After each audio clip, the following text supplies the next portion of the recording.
Daniel, impressive victory from the boys today. What did you make of that performance?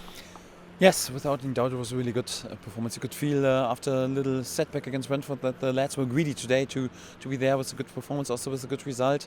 We had to be respectful because Luton, with all the euphorism after promotion, it was their last game before their big start, spotlight game against Middlesbrough next Friday. So the last test, their strongest starting lineup, and you could feel in the beginning they were pretty aggressive in order to be there with a good performance, a good result against the Premier League side. But we were unbelievably focused today, and there was a good performance, and was a well-deserved win in the end.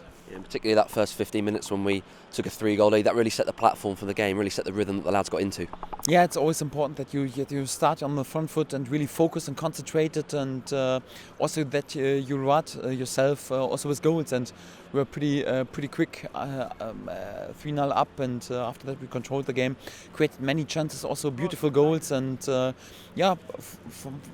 my feeling was really from the first to the last second a really focused and concentrated performance, and I'm pleased today. And Josip Dermott took a big slice of the action with a hat-trick.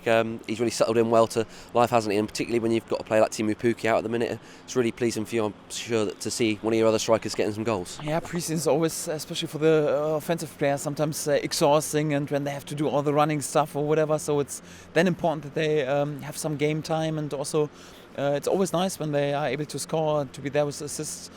For their confidence, for their rhythm. I got the feeling all our offensive players today, also our wingers. Todd Cantwell was top class today, Patrick Roberts top class. So all the offensive players, even the players who were coming in, Dennis Rabeni, Onela Des, they looked pretty sharp, and I was pretty pleased. And of course good for Josip that he was able to score. You also mentioned Patrick Roberts as well, him and Josip having a massive impact as new signings as well.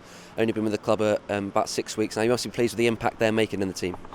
Yes, definitely. It's quite normal that you have to get used to a new squad and new teammates, and they have to get used to how we play, our intensity, and it's not easy for them, but my feeling is they settled down pretty well. So great characters, we're all happy that we have them. And we're once again missing, as mentioned, Teemu Pukki today, and Emi Buendia also missing. Can you give us an update on how they are?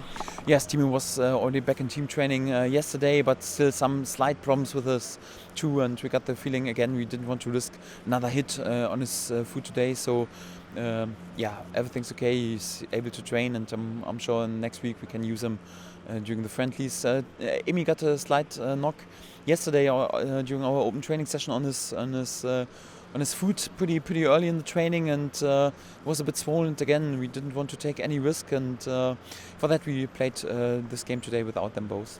And with the games coming up this week against Atalanta and Toulouse, can we expect to see those guys back for those games, and the likes of Mario Vrancic and Alex Tettey maybe as well? Yeah, we'll see. I think Timo and Emi are able to be involved. Mario also joined us in the last days during team training. Perhaps there's a possibility for him during this week. With Alex, it's a bit more complicated, so still some problems with his calf, and he has to see a specialist in the next days, or at least get another opinion, because there's still a bit blood in his calf, and we have to wait how quick it settles down. But also some good news with Mario. I hope to have him also available for this week. And on Atalanta coming up next, I think they'll be playing the Champions League this season. One of the top teams in Serie A last year. That'll be a really good test for the team, won't it? Yes, definitely a tough test. So my feeling is during this preseason we had many tough tests, and but it's good. So we need to be tested, and we need to be there with competitive teams in order to be prepared for the top level.